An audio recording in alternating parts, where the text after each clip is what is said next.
America is unique because we have a fair electoral process. The American electoral process is a model for the rest of the world.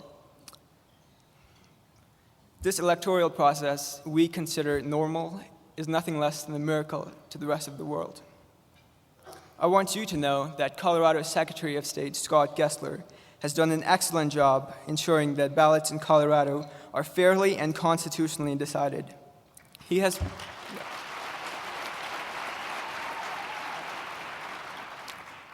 proposed a rule that clarifies that clerks may not mail ballots to inactive voters in a coordinated mail ballot election or a mail ballot election held simultaneously with another political entity.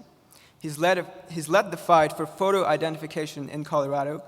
With Scott Gessler as the Secretary of State, Colorado was the first state to compare driver license records with citizenship records to ensure that only rightful citizens had the right to vote.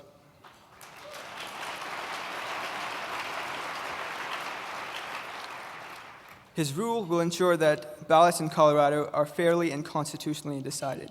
Our United States are confronted with an economic affliction of great proportions. We suffer from the worst economic recovery since the Great Depression. It has shattered the lives of millions of people, and it continues to do so. The American dream is slowly fading away. The enemy of the American dream are people who demonize businesses. Scott Gessler's office serves as a gateway to business in Colorado. His office has made bold strides to come up with a user-friendly system for opening businesses that have some of the lowest filing fees in the country. Scott Gessler is a successful small businessman and an election law attorney. Please join me in welcoming Colorado's 37th Secretary of State, Scott Gessler.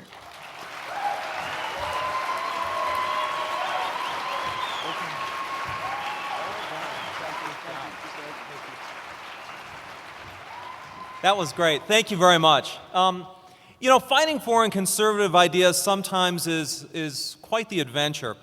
Last month I attended my college reunion at a very liberal college back east.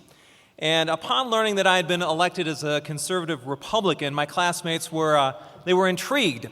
And they were especially interested when they learned that I had been in contact with the vaguely threatening Tea Party movement and somehow had survived to tell the tale.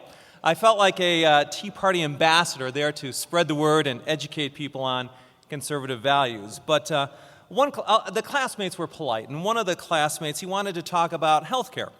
And he was trying to find some ideological middle ground. And he proposed that maybe we should use a different name for the individual mandate so we could develop some consensus. And he was just so earnest about it. So in the best tradition of American civil discourse, I told him, nah, that ain't never going to work.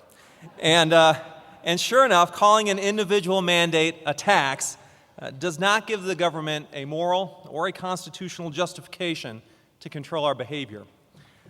And so I'm here to introduce our next speaker, who year after year, on a consistent basis, has brilliantly communicated conservative ideas, and no doubt himself has a lifetime of interesting stories to tell. He is a professor who does teach constitutional law. He's a practicing lawyer, a strong Christian. He's a regular guest on network TV. His articles appear regularly in major newspapers. He was the co-host of Life and Times, a television show, for 15 years, and he conceived and developed the acclaimed television series Searching for God in America. He's written almost a dozen books, most recently The Brief Against Obama, The Rise, Fall, and Epic Fail of the Hope and Change Presidency. Most know him through his daily radio show that reaches over 2 million listeners every week. He writes daily for HughHewitt.com, one of the most heavily visited blogs in the country. He's the executive editor of Town Hall. He confronts liberals with strong, steely eyes. He served for 6 years in the Reagan administration, oversaw the construction of the Nixon Library, and finally received his bachelor's from Harvard and his law degree from the University of Michigan, which, and it's perplexing, I think some would say irrational, for that reason that he enthusiastically supports football at Ohio State and Notre Dame. Nonetheless, please join me in giving a strong Colorado welcome to our speaker this evening, Hugh Hewitt.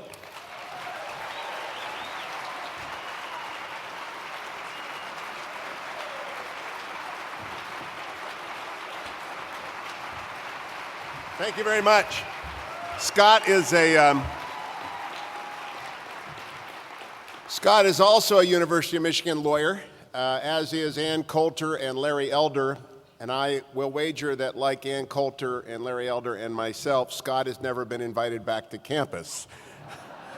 They're not a welcoming place in Ann Arbor for that sort of thing. I'm so happy to be at the Western Conservative Summit, and I thank the Centennial Institute for having me, especially on the night where we have to keep people awake and going. I work in 3-hour increments, be forewarned. I want to thank Senator and Mrs. Andrews, who are always the most gracious of hosts whenever I see them. John is an extraordinary compendium of knowledge and graciousness and a model for civic engagement, as his autobiography showed. President and Mrs. Armstrong, it is always great to be affiliated with CCU. Bill will come out and moderate debates for us occasionally. I always feel then that the wrong guy is answering the questions instead of asking them. He ought to be the national spokesperson for common sense that he is. And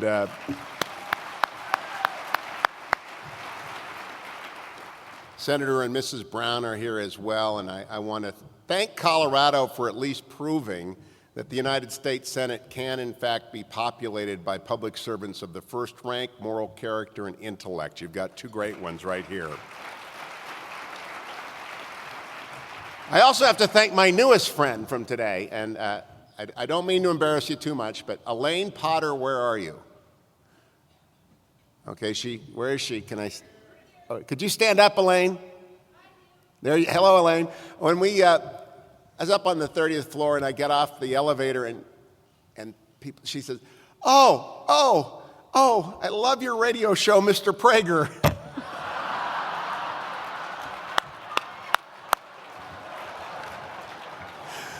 And I told her that happens quite a lot, and I always get a lot of mileage out of it. But any of you who have cigars for Dennis, just give them to me, all right? That's all I want out of that.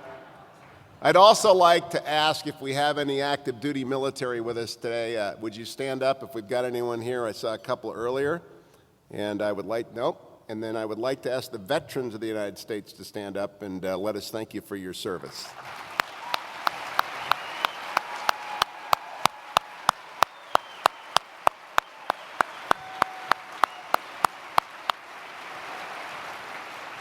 Let me begin by telling you where I will end. We have to win, and we will win. I believe that Mitt Romney is going to be a great president, that Mitch McConnell is going to be a great majority leader in the Senate, and that together with Speaker John Boehner and every other elected Republican in Congress, they are going to repeal Obamacare, they are going to cut taxes, they are going to reform Medicare and Social Security, and they are going to rebuild the military and keep this country safe, because there is no alternative to doing all of those things. When they are done, they will have again, and I will explain again in a moment, returned America to her particular and exceptional role in world history at this time. It has been done before, it is going to be done again. 18 days ago, courtesy of the wonderful people at Young America's Foundation, I had an extraordinary day in broadcast, probably the most memorable day that was not marked by tragedy. I broadcast on 9/11.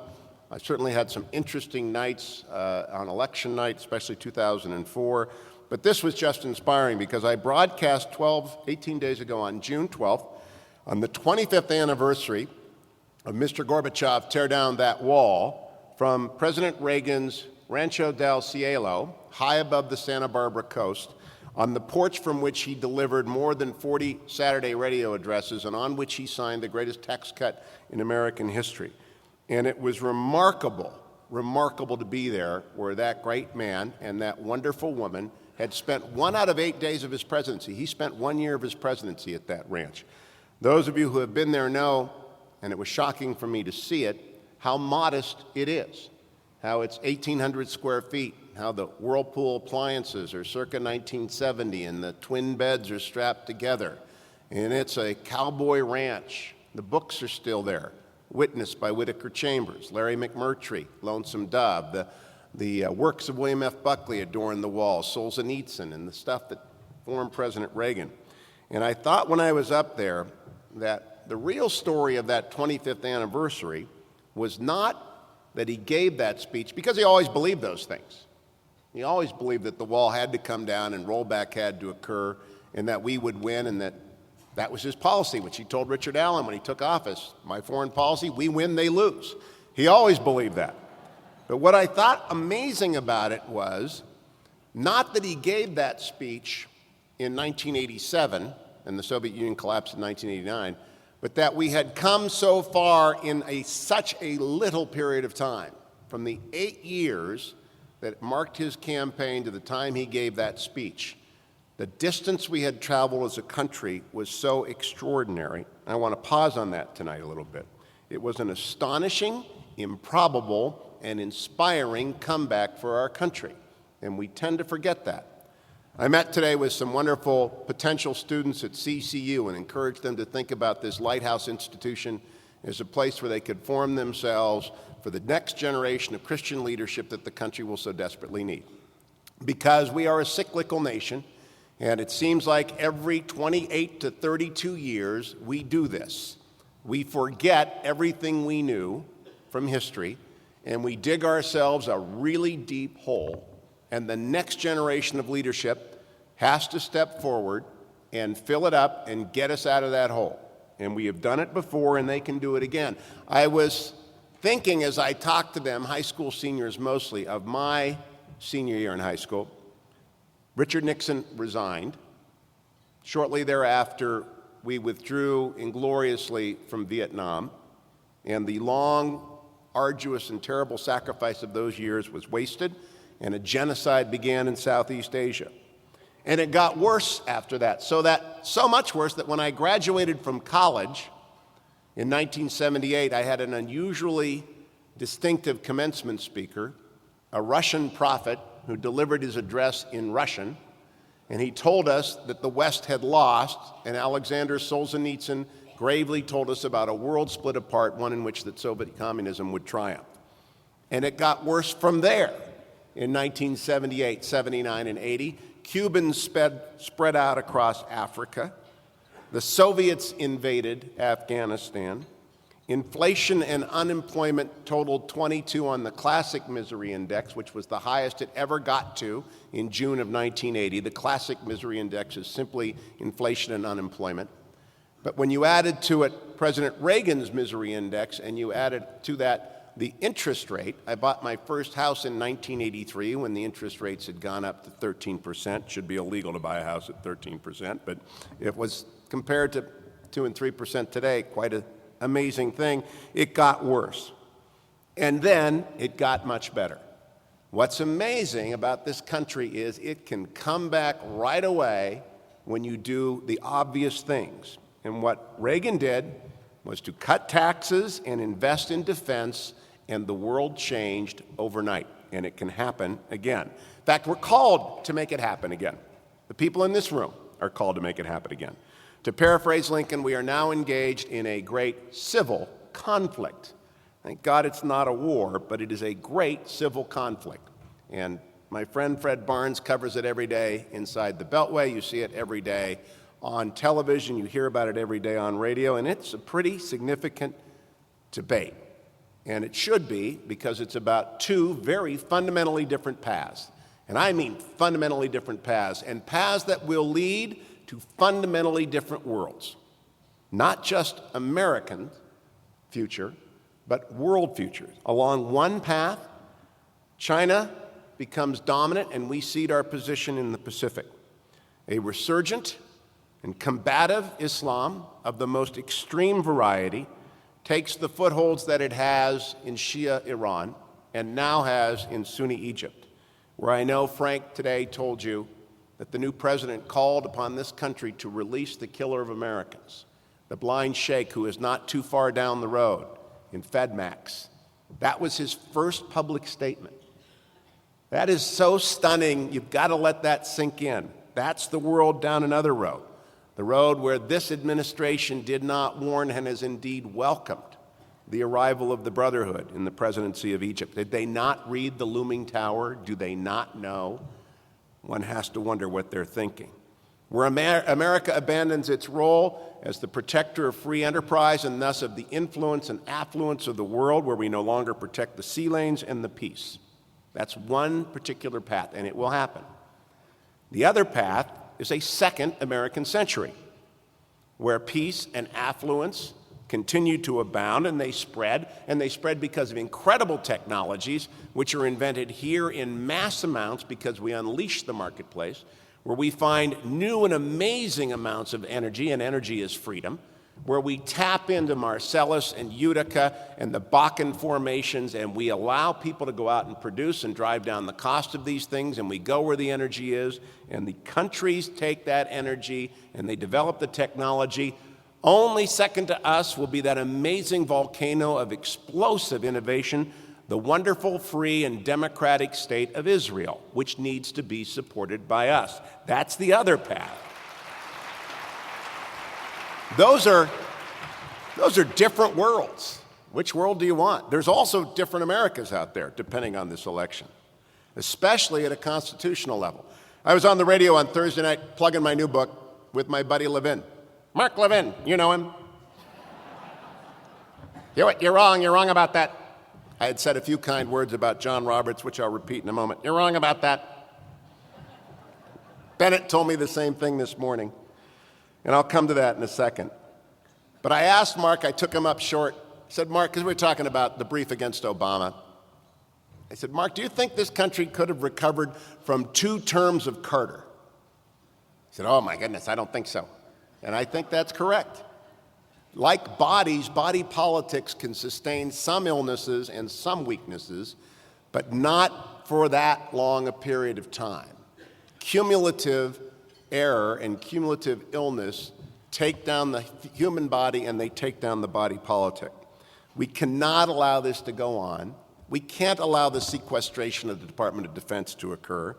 We cannot allow, and hear me on this, 2 to 4 more appointees to the Supreme Court by President Obama. Now, I want to do an aside on the Roberts opinion.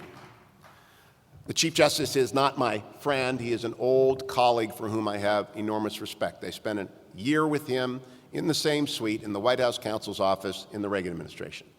And he was the really smart guy, and I was the guy who got the coffee. But I got to watch, and I know and can tell you he is not only very, very smart, he's very, very wise. So about this opinion, I will just give you a second take. I was as disappointed as anyone in this room because I thought we were going to see Obamacare excised. And the first chapter in the brief against Obama is entitled The Nightmare of Obamacare for a reason. It is a cancer on the body politic, and it's growing. And I thought we were going to have radical surgery on Thursday, and we did not get radical surgery. But as I've thought about it and read the opinion and read the commentary, there is an alternative view that begins with this.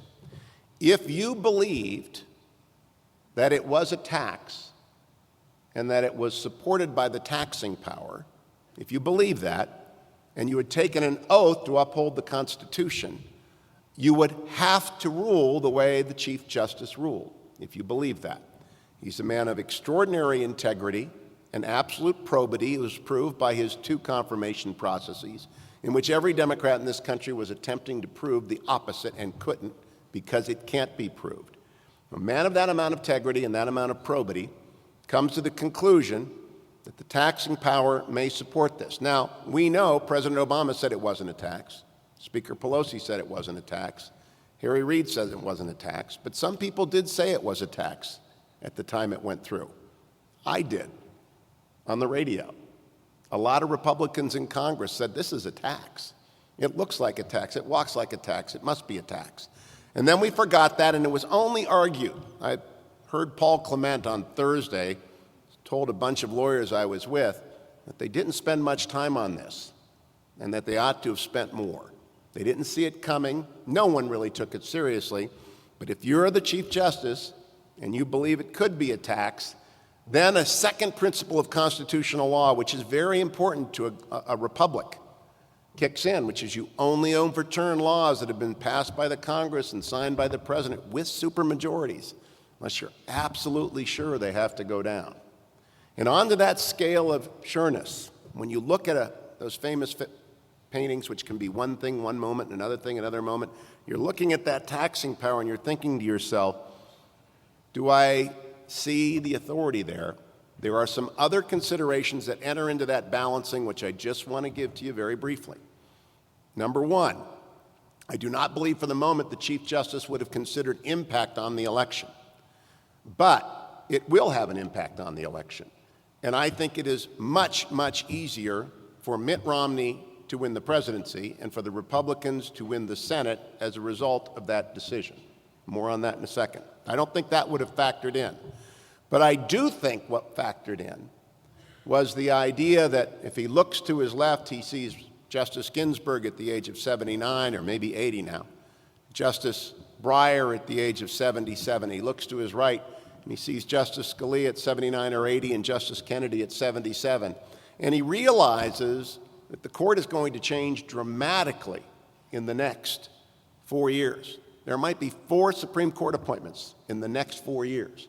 So it is important that the court not be so perceived and abused by the political branches that if a Republican is the president, that they're not able to make their appointees. And hear me on this one political argument that I think he might have understood, having gone through the confirmation process. If the court had struck down that law, I do believe Democrats would have taken the position that they would not again confirm a Republican nominee to the United States Supreme Court because of the radicalization of the court that began with Bush v. Gore and ended with National Federation of Independent Businesses versus Sebelius, that they would not allow the court to go any further to the right, and they would adopt what they would call a principled, enduring filibuster, one that could not be broken unless we got to 60 votes, which would be nearly impossible to do through the next period of time. And I think the Chief Justice might well have thought about the consequences of seeing the picture one way or the other way upon that confirmation process.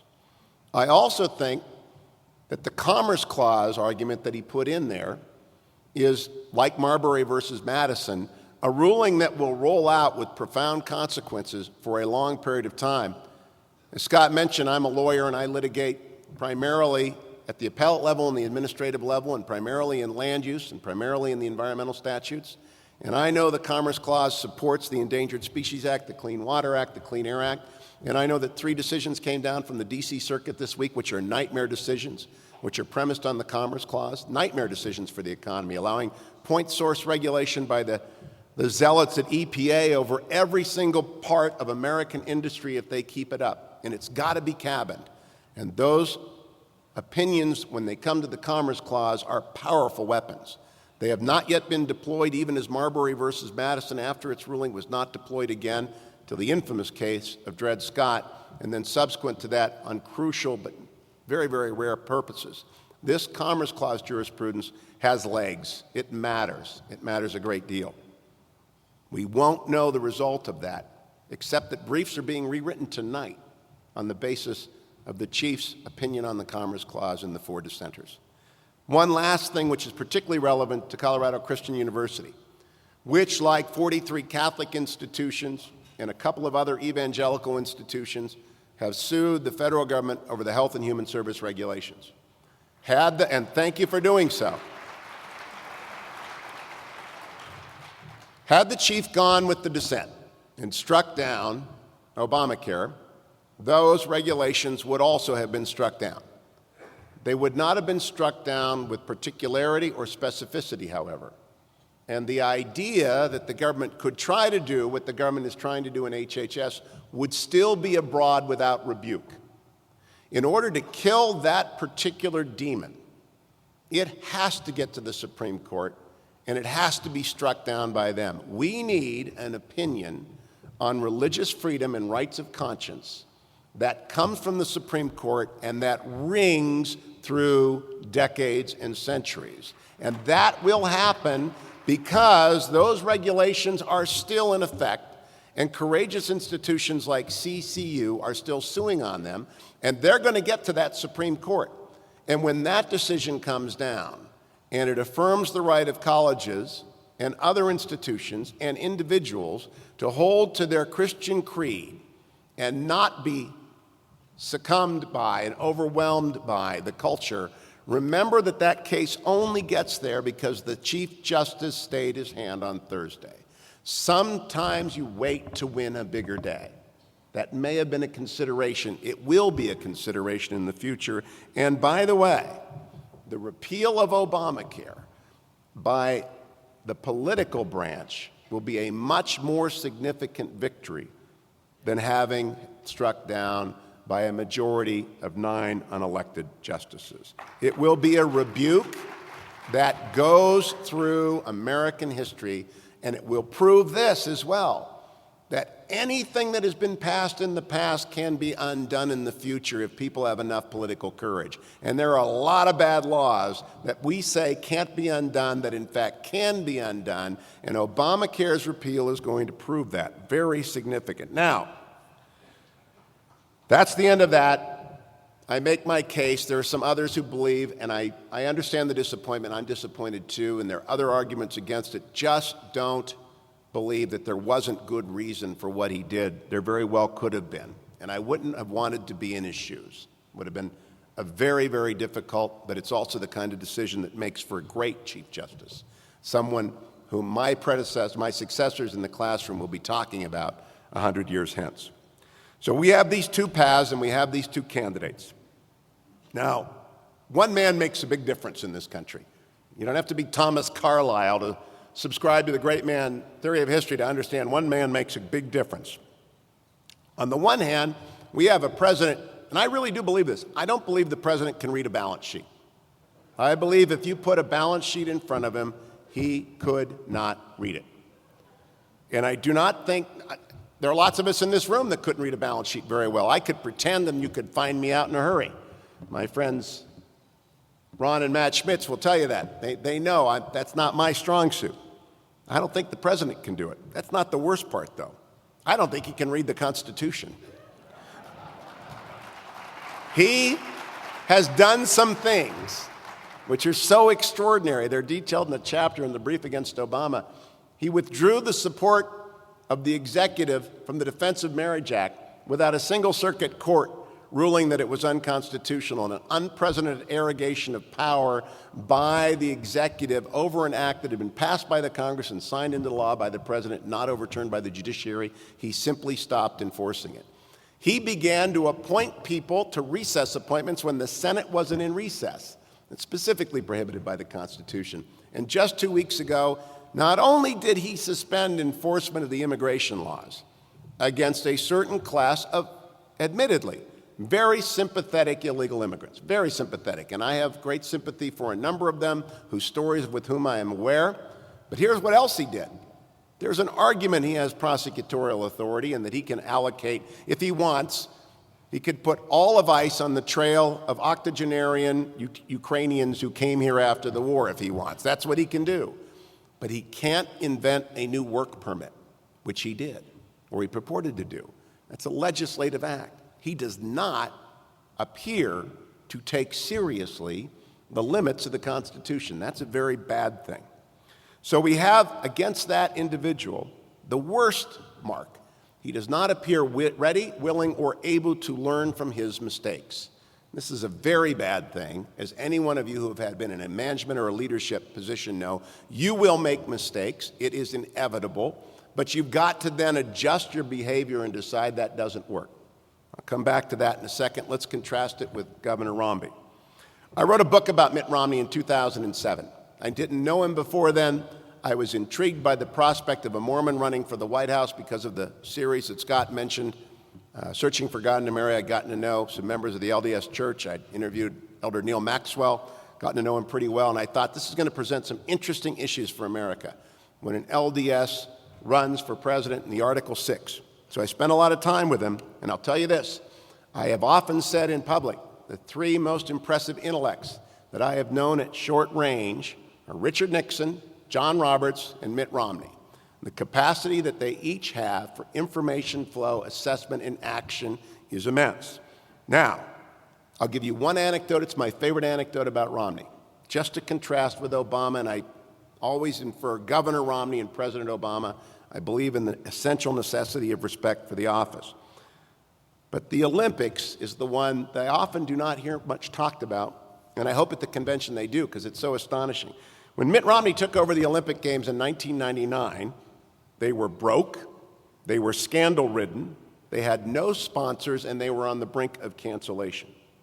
3 years later, 77 countries sent 2,400 athletes to compete in 70 events in 20 venues which had been constructed in the interim. The entire event was regulated not by one, but by so many bodies you couldn't believe. The International Olympic Committee, the United States Olympic Committee, an Olympic committee for every country that sent athletes, and international committees for every sport that was involved. Not to mention the federal government, the state of Utah, and numerous local governments. Not to mention the families of those 2,400 athletes, or all of the sponsors who were paying for the games, not to mention the Secret Service, the FBI, the military, endless media greater than any other event in the world comes forward for the Olympic Games, and it occurred after 9/11, when the world had changed. It came off flawlessly, and it came off with Mitt Romney never breaking a sweat in public. He did not only break the bank, he made money, he broke all Olympic records, and he displayed an executive capacity that truly will be useful in the Oval Office. Now, add to that his private sector experience, his private sector experience, and his experience as the governor of Massachusetts, and I think very crucially, his successful experience as the father of 5 boys and a lifetime partner of Ann, and put that all on one side and compare it to the president, a part-time senator from Illinois who often voted present. Now you say, wait a minute though, he's been president 4 years. We might not have been smart to elect a 4-year senator from Illinois who barely showed up in Washington, who could give a good teleprompter-dependent speech, and who was, after all, the president of the Harvard Law Review and a lecturer in Chicago's, University of Chicago's fine and estimable law school. But he's had 4 years, and I say exactly. Let's look at those 4 years. That's why I wrote the brief against Obama. That's why I say look at Obamacare and the promises he made about Obamacare. If you like your doctor, you can keep him, period. If you like your health care plan, you can keep it, period. In fact, millions of Americans have already come to realize that wasn't true, and he broke that pledge.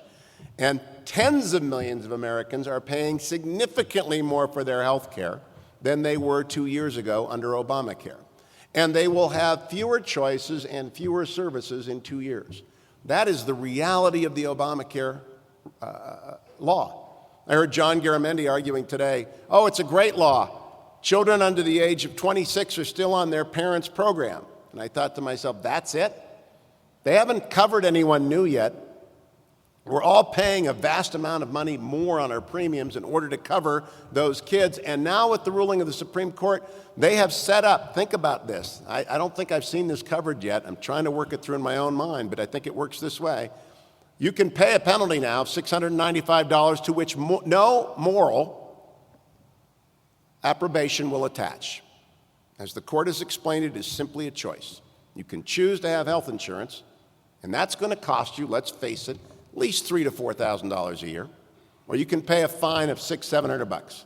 And the fine has no moral, it's a choice. It's one of those choices you were just given. That's how it's been explained by the Supreme Court. That's what it is. There is a concept called adverse selection.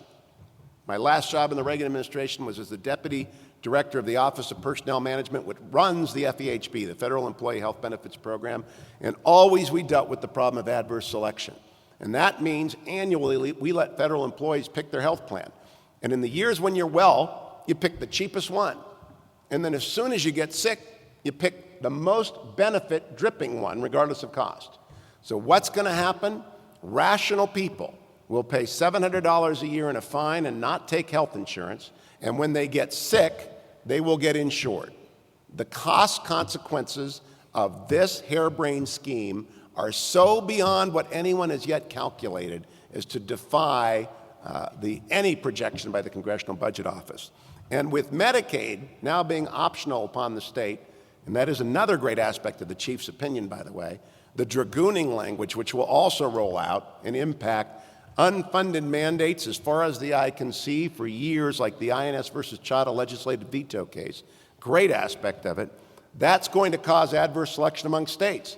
Because if you're a smart state like Texas, you're not going to buy that Medicaid expansion. You're not going to cover all those new people. And if you're a dumb state like my state of California, you're going to say, hey, hey, ho, ho, go. And guess where all the people who couldn't get covered in Texas are going to move to? California. And what's going to happen? California is going to be broker than the brokest state in the nation and the world that it already is. Nightmare. So that's Obamacare. How about the stimulus? $878 billion. I asked Jonathan Alter, nice guy, works for Bloomberg now, was with Newsweek, you see him on MSNBC all the time, wrote a very good biography of FDR's first 100 days and a passable defense of Obama's first year. Jonathan, where did it go? Can you point me to it? What do you mean? I said, well, I mean my first job out of high school was as a lifeguard at Waddell Pool in Niles, Ohio, which is a WPA pool. Built in 1936, still standing, still serving the good people of Niles, Ohio. You can find WPA projects everywhere. I dare say some people in this room know where they are in Colorado. Where are the stimulus projects? And he said, and I quoted in my book, there were some improvements made to Route 1 in New Jersey. Ladies and gentlemen, where did the money go? I know where it went. It went largely into very tiny tax abatements that did not have a significant impact on job creation. And it went into state budgets to keep the Ponzi schemes of those states going a couple more rounds of the dance. And it's gone. And there is nothing left, nothing of the infrastructure that could have bought. Do this mind game. If they had given $1 billion to 878 cities, from the biggest to the smallest, and said, create a community health program and endow it. Build yourself a few clinics, buy yourself some doctors, and endow it. Imagine what the free medical system of America would look like for the most urgently needing medical care today. And it would be paid for, and you could point to it. That's a lot of clinics. That's a lot of endowments. Bill, would you like $1 billion for Colorado Christian University? What you could do with $1 billion? If they had given $1 billion to 878 colleges and universities and said, educate the underclass, what they could have done with that? Instead, that much money is gone. And you can't find it like water in the desert. Ask yourself about the unemployment pledge. In their first month in office, Christine Romer, chairman of the Council of Economic Advisors, said if you pass that stimulus, unemployment will never go above 8%. In fact, it has never been below 8% for 40 consecutive months, and almost certainly it's going to be 41 next month. Breach. Not one breach, but 41 breaches of promise. And there are other words, Solyndra, Fast and Furious. I can go on. And then I can turn abroad and I can look at the fact he stood on the sidelines when the Iranian Green Revolution might have toppled that most despotic and threatening of regimes. I can remind you, and I do in the book, that Benjamin Netanyahu, prime minister of our strongest ally in the world, with perhaps the exception of Great Britain, but there's an argument, our most endangered ally in the world, comes to the White House, he meets him in the basement, he stands up and he leaves, shrugs his shoulders and says, I'm still around, tell me if anything changes, and leaves him there. And he wants you to believe he's a friend of Israel. To Russia, he asked for a reset, and he promised more flexibility in a moment of unusual candor that only happened because he didn't know the microphone was on. And to China, we have a famous bow and a famous abdication and an almost certain refusal to challenge them in the South China Sea. Because after all, how can you challenge them in the South China Sea when you only have 283 ships, when you're scheduled to be at 313? When Ronald Reagan delivered his speech on Mr. Gorbachev, tear down this wall, we had 600 ships in the United States Navy. It makes a difference when the Blue Water Navy of the United States is everywhere and in strength, and we are about to cut it more. So we have a very stark choice. Those are the stakes. That's what John asked me to talk about, and I'm glad to have done it. Here's the good news. After the decision, 42,000 Americans contributed to Mitt Romney's campaign, more than $4.3 million. That's terrific. That is good. Now, think for a moment. 80,000 wonderful people go to the Browns games every single Sunday. They may be the worst franchise ever. I know I'm a season ticket holder. 80,000 people pay on average $75 a ticket to go every week to the Browns. Ought we really to be celebrating 42,000 people doing what minimum it is to keep the republic? Now, I don't want to embarrass anyone, but I want to thank people. If you've contributed to Mitt Romney's campaign, would you stand up?